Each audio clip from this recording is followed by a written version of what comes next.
Hey, my people. I know it's been a long wait. I ain't got no excuses. Just a lot of shit happening in life.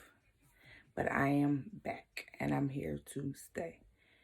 I don't know if this gonna interfere with the mic. Yeah, like I still got subscribers, but I gotta basically start fresh. But it's cool.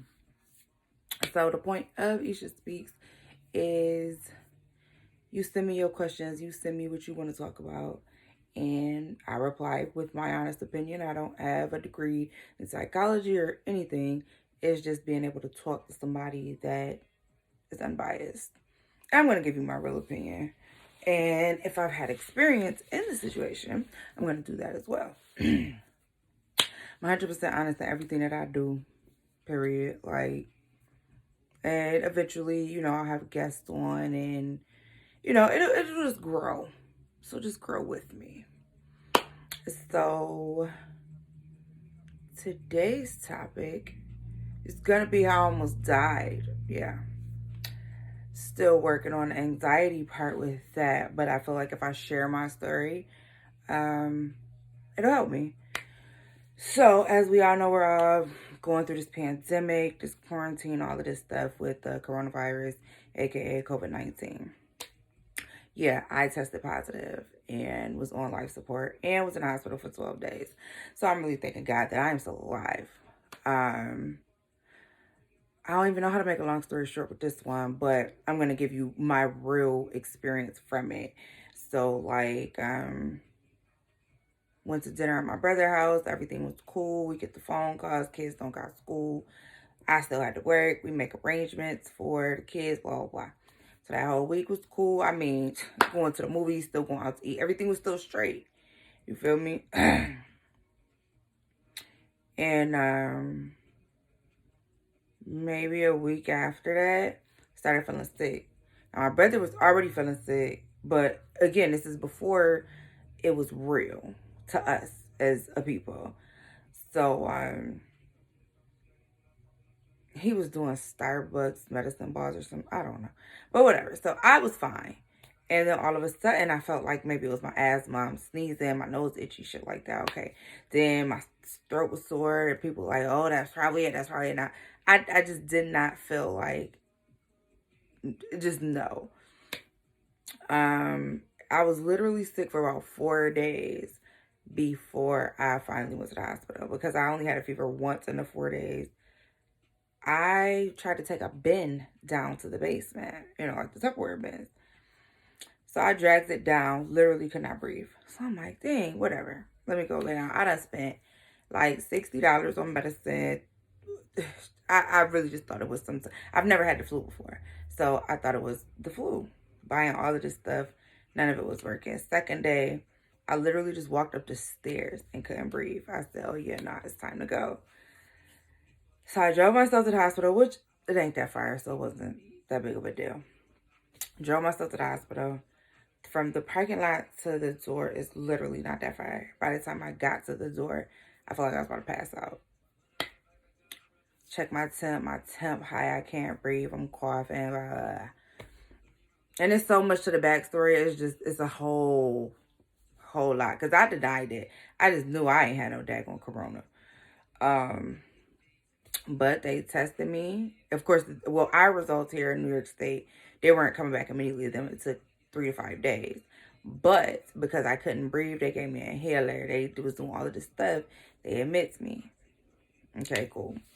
Get up to whatever this incubation room is. So basically, my germs wouldn't spread throughout the hospital. Cool. Now they're giving me all these different oxygen masks because apparently I didn't have enough oxygen going to me. All right. Then they started doping me up. Well, I don't know if they were trying to put me to sleep, whatever. And I will never forget asking the nurse, am I about to die? So she just grabbed my hand. She was like, don't you ever say that. She was like, you keep your faith. And I'm like, okay. Now, in a hospital situation, you're not supposed to talk about faith, God, blah, blah, blah, because everybody has their own beliefs. But I'm like, okay. Now looking back, I was texting and talking to people and don't remember none of it, okay? But whatever. So that was a full day of that. And the doctor, like, they kept switching my mask. I guess they were upping my oxygen. I didn't know. So, yeah, finally they just came in my room and was like, and how I heard it was, we got to put you down. But basically they were saying, like, they got to put me on a ventilator. So they got to put me to sleep, blah, blah, blah. Whatever. I ain't have time to really call or text nobody. They had my grandmother on my emergency contact list, whatever. All I know is they said, we about to put you to sleep. Apparently they put the stuff on my IV. I was not asleep. Like, my eyes were open. I couldn't talk. My body couldn't move. But I felt every little thing. Like, felt the tube go down my throat. Everything. So the inside of my body is screaming like, yo, this hurt. They can't hear me because I can't do nothing. Oh, and then I started crying. Like, I could feel the tears coming out my eyes. So the same nurse who I asked was I gonna die, she came from the bottom of my feet to the top of me, and she just held my hand and she prayed with me. That meant so much. Like, I was bargaining with God. I ain't gonna tell y'all my exact bargains, but I was. And at the time, you don't think of it like that. It was just like, Lord, if you get me through this, I'm going to do A, B, and C, but I ain't going to do it 100%. I'm going to do it more than I used to. I was doing a lot because I don't know. So whatever. So so she came and grabbed my hand or whatever. And then I just felt my body convulsing. Like, literally, my body was shaking. They had to tie my arms down to the bed. And I remember these green little sponges. I guess, like, I don't know exactly what was happening, but I know they had to keep swabbing my mouth because it was like liquid in my throat.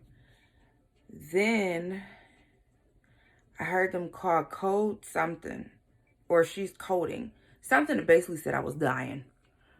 And I just heard the doctor say 2 times, like, get a crash cart in here, get a crash cart in here. And then I just remember my eyes rolling in the back of my head, and I thought I was out of here. And I was like, Lord, just take care of my kids. And yeah. So while people think this stuff not real, it's 1,000,000% real. And I just never thought I would go through, or not to this extent. Like, I am blessed to still be here. I am definitely moving different in my life, which will all be more segments, trust me. When I tell you I got episodes for days, I'm no longer procrastinating because life is too short. I could have been gone like that. It wasn't my time. And by me knowing it wasn't my time, gives me more of a push, more motivation, more of a grind. Because, honey, first of all, I wouldn't. One of the reasons why I hadn't made a YouTube, because I just wasn't how I wanted to look. Listen, we in quarantine. I just took my braids out. That's why I got a little cute little fake bob going on. Eyebrows I can't even explain. And I don't have no nails. Anybody that know me know my nails are always done. So, I just wanted to share that first part of the story with y'all and encourage those that's going through this with a family member or anything. Like, prayer works. I'll tell y'all that, because when I woke up and I can't even tell y'all how many text messages I had, Instagram messages I had, and I still haven't checked my Facebook because I'm not on there, but apparently people were trying to reach out to me on Facebook too.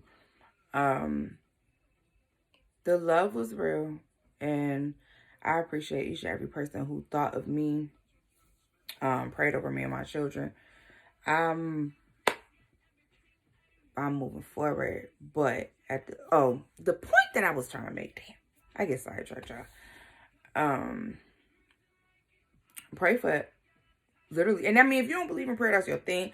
I can't judge you, but it's so many people who have died from this, who are fighting through this, and who have survived it. You don't know what's gonna happen. Stay, like, I hate going outside. I have anxiety. I literally got to Walmart the other day. I needed to go grocery shopping. It was so many cars and so many people. I left. We gonna have to eat. We gonna have to make do. Cause nah, I still have anxiety from it. And if you know anyone who has survived it, be patient. Like, that's the biggest thing I tell you for somebody who survived it. Be patient, because it's no joke. I mean, like, even if it was, you know, they were just hospitalized for a couple of days, you don't understand the mental. That's a whole nother episode. I just want to tell you my stories. A lot of people been reaching out to me, and I don't feel like telling a story to 20 million people over and over again. So this is my one time, and it's a great way to come back into my YouTube community. And I'm going to make sure I'm consistent this time around, because you just never know what's going to happen. So, also, I'm looking for somebody to do an intro for me. I already know the words I want, but if y'all know somebody, please send me my email, ishaspeaks@gmail.com. Yeah, I missed y'all, and I'm coming back. I'm coming back a million times stronger, period. It was something else. I don't know. I'll see y'all very soon, though. And thank you for still sticking with me.